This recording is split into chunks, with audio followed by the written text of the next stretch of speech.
up, guys? Jonathan Shane, the Keto Road, coming at you. First, I want to apologize. Y'all were supposed to have a calzone pizza recipe get uploaded today. That didn't happen. I'm still learning. Like I have a phone for my vlogging, and the app I use, I'm still learning how to use it. How much cutting and editing I can do before it becomes a pain to upload it, etc. And so my last video, there was just some editing, and I accidentally deleted one of the videos, and it just corrupted the whole file, and it was just really annoying. So I will make sure that that gets done next week. And I thought, though, y'all deserve something, right? And so I thought I'd give y'all a little bit of education. So as the thumbnail suggests, we're going to talk about overeating. We're going to talk about binging. I think they're new to the channel. The channel got created because I would just, my life obviously is foundationally based on a ketogenic diet. But there's a lot to my life, and the keto road is basically the road of my life with keto surrounding it. But a lot of my first vlogs were for contest prep. And so I was in a prep for a contest, and now I'm in reverse show. I'm 22 days from my show, right? And I have a seriously unhealthy relationship with food right now. And so first off, let me start by saying, guys, if y'all have an unhealthy relationship with food, don't hide it. Don't be ashamed of it. It was the worst thing I did the first time I binged after my show. I felt ashamed. I felt disgusted. The smartest thing I did was I went to my church and I confessed. I told them, hey, look, guys, can y'all pray for me? I'm doing blah. And they were like, wow, yeah, and so, just get yourself out there. Get uncomfortable and get some help. Next, don't wallow in the guilt. I have learned to channel my focus into, instead of feeling guilty, trying to understand what happened, right? I want to know why I binged, what triggered it, what mechanisms in my body caused me to want to eat so much. Because you understand, I ate 1,500 calories every day for 3 weeks, and all of a sudden, 5,000 is not enough. It's nuts.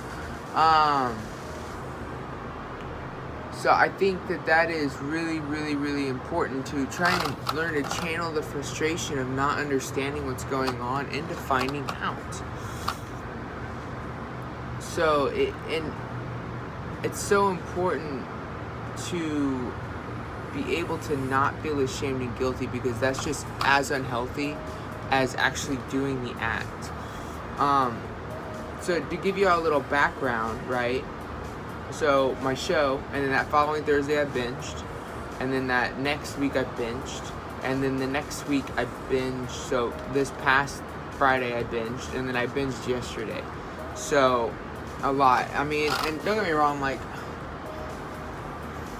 I'm not retaining too much body fat, right? And I'm not doing this to show my abs off. Not that I really have any right now. I'm just doing it to show you, So, I mean, I'm very bloated right now, and I have a brick in my stomach. I don't feel good, right? So, I'm going to give y'all a couple pointers real quick. And I'm sure you've heard these, but hear me out. Number one. Do not fast while you're reverse dieting. Guys, if you are increasing calories to get out of a caloric deficit, do not have days of fasting. Do not freak out. You're not going to gain body fat unless you fast, because the next day you're going to want to binge. Now, if you can control it and you're doing it for health or clarity purposes, it's different. But I would not encourage it. That's what I did it for. I didn't do it to try and lose weight. From my binge, so Thursday I binged, and then yesterday or Friday I just had some crazy hours at work, so I decided to fat fast. Went great, woke up the next morning, lost 6 pounds of water weight and lactic acid. I felt great, felt good. My stomach was nice and leaned out, well, for my standards.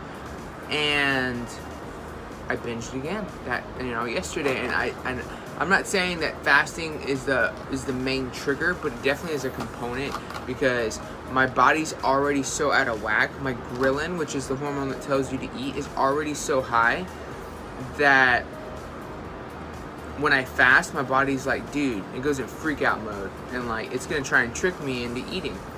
So I think that's a big thing. So number one, don't fast on a reverse diet. Number two, know your triggers. Guys, be honest with yourselves. It's okay to look at what you have with food as a relationship. It's not just like this thing that you eat that gives you energy. When you look at it like that, it becomes intuitive eating that leads to emotional eating. You want to have a logical understanding of your relationship with food. For instance, I'm an emotional eater. I know this. I know this for a fact. It is what it is. When I get emotional, I want to eat. When I'm stressed, I want to eat. And I pace in the kitchen. It's really crazy. And I'm not ashamed to admit that that's a trigger for me, right? Like when I get emotionally stressed, I know I'm going to eat. Know your triggers. Another good one for me, breakfast. Breakfast triggers my stomach, dude. Like if I don't eat breakfast, I always hit my calories, or roughly. If I eat breakfast, dude, I'm going over calories. I'm binging. It's on. Like it is on. My stomach is on fire. It's ready for food. It's like, dude, sweet, we're eating all day. So I know to avoid breakfast. I drink my coffee.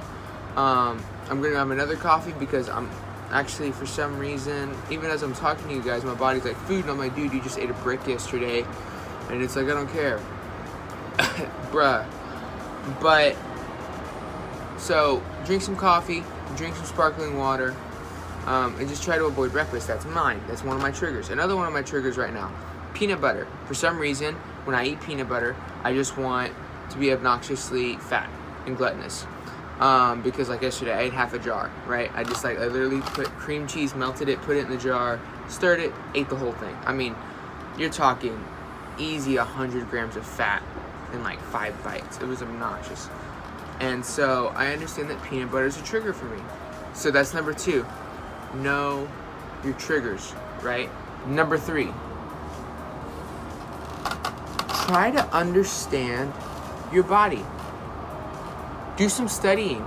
Guys, I know so much more about my hormones and my regulations now than I did 2 weeks ago because I've been studying what's going on so that I can better help hone in my body to try and help me get through this period of bad relationship with food. I know it's going to get better. I know I'm going to heal. I know as my body fat comes on, which obviously we want it to come on slower so that I don't have a rapid gain and my metabolism keep up so I can stay a little bit leaner. Because I don't want to start where I started last year. I do not want to be the body fat that I was last year next time I cut. I want to be leaner so that I get leaner, etc., right? But I understand that body fat is needed to balance out my hormones. My body wants to go back to homeostasis, so it's going to try and trick me. So understanding those mechanisms, understanding why your body's doing what it's doing is so important. So make sure you're going out there and studying. Alright guys, that's it. Hey, if any of y'all have issues, hear me out, guys. If any of y'all have issues with eating, binging, whatever, guys, message me, comment, DM me, email me. I want to be there for you guys. I want to help you out because I understand what it's like to deal with this kind of stuff. So please, I hope you enjoy the video. I hope it helps. Sorry again about the Keto Chef John vlog not going up this weekend. I will make sure that happens next weekend, whatever it takes. I love you guys. If you enjoyed the video, if you enjoy the information, feel free to subscribe, hit that bell button, and I will see y'all next week. Love you guys. Peace.